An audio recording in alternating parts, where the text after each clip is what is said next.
SSC 2026 শিক্ষার্থীরা তোমাদের board challenge নিয়ে বোর্ডের যে সর্বশেষ সিদ্ধান্তগুলো রয়েছে শিক্ষার্থীরা দেখো তোমাদের এসএসসি বোর্ড চ্যালেঞ্জ 2026 নিয়ে বোর্ড যে বিষয়টা জানিয়েছে তোমাদের 11টা শিক্ষা বোর্ডে অর্থাৎ সাধারণ 9টা শিক্ষা বোর্ড আর কারিগরি এবং মাদ্রাসা বোর্ড রয়েছে সব মিলিয়ে তোমাদের কিন্তু 12,87,926টি আবেদন পড়েছে তোমাদের বোর্ড চ্যালেঞ্জের জন্য। এক্ষেত্রে তোমাদের তাত্ত্বিক বিষয় রয়েছে যেগুলোতে প্র্যাকটিক্যাল নেই, যেমন তোমরা বাংলা, ইংরেজি, ধর্ম, গণিত, বাংলাদেশের বিশ্ব পরিচয়, বিজ্ঞান, যেগুলোতে কোনো প্র্যাকটিক্যাল পরীক্ষা হয়নি এরকম সাবজেক্ট রয়েছে তোমাদের 10,56,455টি। অন্যদিকে তোমাদের প্র্যাকটিক্যাল সাবজেক্টগুলোতে বিশেষ করে সায়েন্সের সাবজেক্ট পদার্থ, রসায়ন, জীববিজ্ঞান, উচ্চতর গণিত, কৃষি শিক্ষা, এই সকল সাবজেক্ট যেগুলোতে প্র্যাকটিক্যাল ছিল সেইগুলোতে আবেদন পড়েছে 2,31,471টি।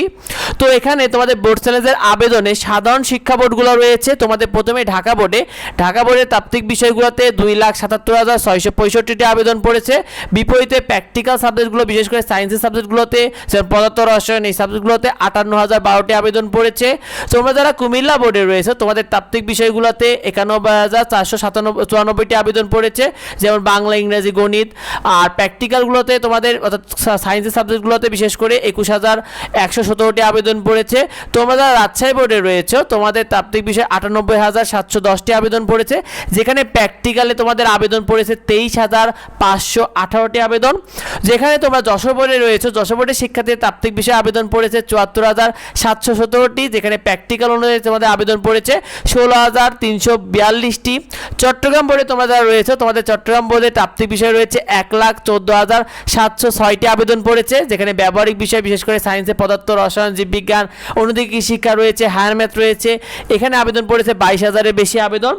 অন্যদিকে বরিশাল বোর্ডে তোমরা যারা রয়েছে তোমাদের তাত্ত্বিক বিষয়ে 50,293টি আবেদন পড়েছে, আর প্র্যাকটিক্যালের সাবজেক্টগুলোতে তোমাদের 10,793টি আবেদন পড়েছে।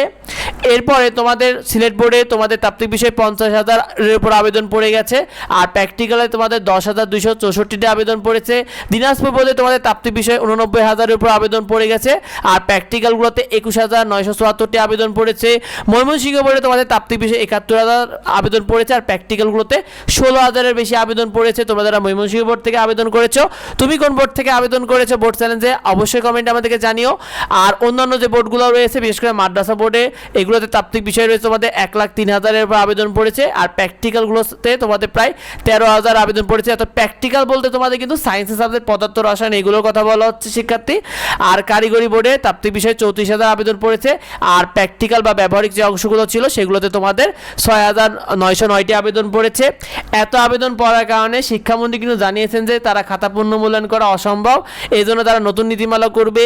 কি নীতিমালা করবে এটা তোমাদেরকে আমরা জানিয়ে দেবো যদি তারা জানিয়ে দেয় শিক্ষার্থীরা। তো আসলে সবাই রিচেক করার জন্য আসলে এত আবেদন পড়েছে, কিন্তু শিক্ষামন্ত্রী যে বিষয়টা বলছে এটা আসলে অনেকটা দুঃখজনক। তোমরা কি মনে করো কমেন্টে আমাদেরকে জানিও, আর এই বিষয়টা বন্ধুদেরকে শেয়ার করে দাও যাতে অন্যরা এই বিষয়টি জানতে পারে। পরবর্তী আপডেট পেতে অবশ্যই আমাদের সাথে যুক্ত হও। দেখা হয় পরবর্তী ভিডিওতে। ধন্যবাদ সবাইকে।